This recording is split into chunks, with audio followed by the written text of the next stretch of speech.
Hello my beautiful people, welcome to my channel. ఇవాళైతే తెలంగాణ స్టైల్లో చేపల పులుసు ఎలా ప్రిపేర్ చేసుకోవాలో నేర్చేసుకుందాం. ముందుగా పెద్ద సైజు నిమ్మకాయ అంత చింతపండుని తీసుకొని నానబెట్టుకొని గుజ్జు తీసి పెట్టుకోవాలి. దాని తర్వాత 3 పెద్ద సైజు ఉల్లిపాయలను తీసుకొని చుట్టూ తిప్పుకుంటూ కాల్చుకోవాలి. ఈ ఉల్లిగడ్డ పేస్ట్ మాత్రమే మనము చేపల పులుసులో వాడతాము. ఇవి చల్లారిన తర్వాత మంచిగా నీట్గా పొట్టు తీసుకొని పెద్ద సైజు మీడియం సైజు ముక్కలుగా కట్ చేసుకొని గ్రైండ్ చేసి పేస్ట్ చేసుకోవాలి. దాని తర్వాత వేరే ప్యాన్ తీసుకొని 1 టేబుల్ స్పూన్ ధనియాలు, చిటికెడు మెంతులు, 1/2 టీ స్పూన్ జీలకర్ర, 2 ఇంచుల దాల్చిన చెక్క, 4 లవంగాలు, 2 టీ స్పూన్ల గసగసాలు ఇవన్నీ వేసుకొని డ్రై రోస్ట్ చేసి పెట్టుకోవాలి. అవి వేగినాయా లేదా అనేది మనకి జీలకర్ర అరోమా వల్ల తెలిసిపోతుంది. అవి చల్లారిన తర్వాత గ్రైండ్ చేసుకొని పెట్టుకొని ఈ మసాలా పౌడర్ అనేది తప్పనిసరిగా ఉండాలి చేపల పులుసుకు. వేరే ప్యాన్ తీసుకొని 1 టేబుల్ స్పూన్ నూనెను వేసుకొని చేప ముక్కలన్నిటిని అందులో వేసుకొని చేప ముక్కలన్నిటికీ నూనె అనేది మంచిగా పట్టిన తర్వాత 1 teaspoon salt, 1.5 teaspoon కారపొడి వేసుకొని వేయించుకోవాలి. ఇక్కడ మనకి 30% అనేది చేప ముక్కలు అనేది బాయిల్డ్ అయిపోతాయి.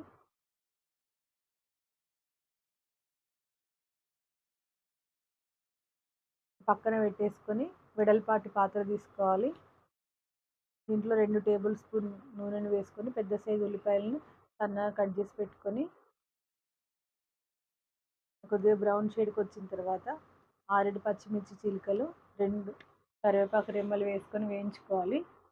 1 టీ స్పూన్ అల్లం వెల్లుల్లి పేస్ట్, చిటికెడు పసుపు వేసుకొని బ్రౌన్ కలర్కి వచ్చిన తర్వాత మనం ఆల్రెడీ ప్రిపేర్ చేసి పెట్టుకున్న ఉల్లిగడ్డ పేస్ట్ని అందులో వేసి వేయించుకోవాలి. ఇక్కడ మనకి కలర్ అనేది ఖచ్చితంగా చేంజ్ అవుతుంది. కలర్ చేంజ్ అయిన తర్వాత 2.5 టీ స్పూన్ల కారపొడి, మనం ఆల్రెడీ గ్రైండ్ చేసి పెట్టుకున్న మసాలా పొడిని వేసుకొని బాగా వేయించుకోవాలి.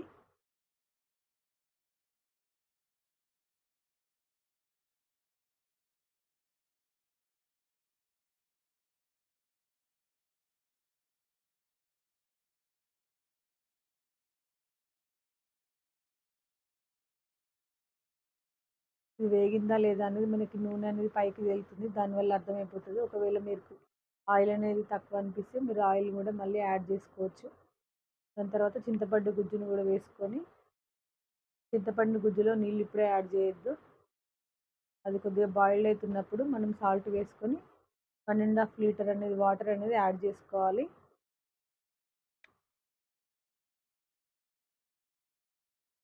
మీకు ఒకవేళ చేపల పులుసు చిక్కగా రావాలనుకుంటే ఉల్లిగడ్డలైనా ఎక్కువగానే వేసుకోవచ్చు, లేకపోతే గసగసాలైనా ఎక్కువగా వేసుకొని ఇంకా చిక్కగా చేసుకోవచ్చు. నేను వీడియోలో చూసారా ఎంత చిక్కగా వచ్చిందో. బెల్లం అనేది వేసుకోవచ్చు, అది మీ ఆప్షన్. పులుపు ఎక్కువ తినాలనుకునే వాళ్ళు బెల్లం అనేది స్కిప్ చేయొచ్చు. నేను ఇక్కడ 1.5 టీ స్పూన్ సాల్ట్ అనేది యాడ్ చేశాను. చేప ముక్కలు అనేది మెల్లగా వేసుకోవాలి, ఎందుకంటే ఆల్రెడీ మనకు 30% బాయిల్డ్ అయినాయి కదా. చేప ముక్కలు అనేది ఒకటేసారి వేస్తే అవి విరిగిపోతాయి.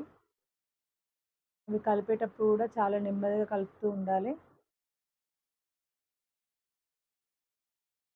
ఈ ప్రొసీజర్లో వేసి చేప ముక్కలు అనేవి చప్పగా ఉండవు, చాలా టేస్టీగా ఉంటాయి.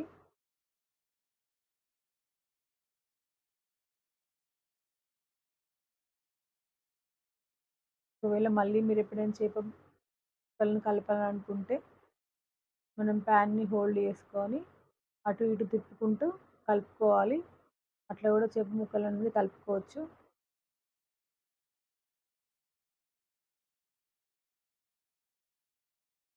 వీడియోలో చేప ముక్కలు అనేది చాలా బాగా బాయిల్డ్ అవుతున్నాయి.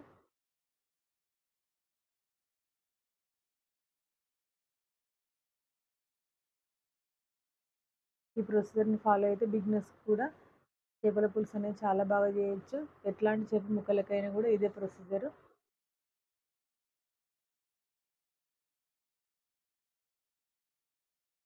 సరే, 2 హోల్డ్ చేసి పెట్టుకొని చేప ముక్కలు అనేది కలుపుకోవాలి.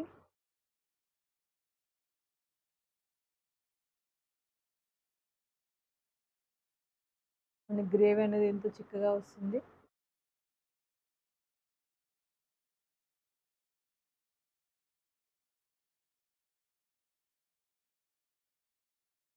మీకు కొద్దిగా ఇంకా చిక్కగా వద్దని పలచగా కావాలంటే వాటర్ అనేది కొద్దిగా ఎక్కువగా యాడ్ చేసుకోవాలి.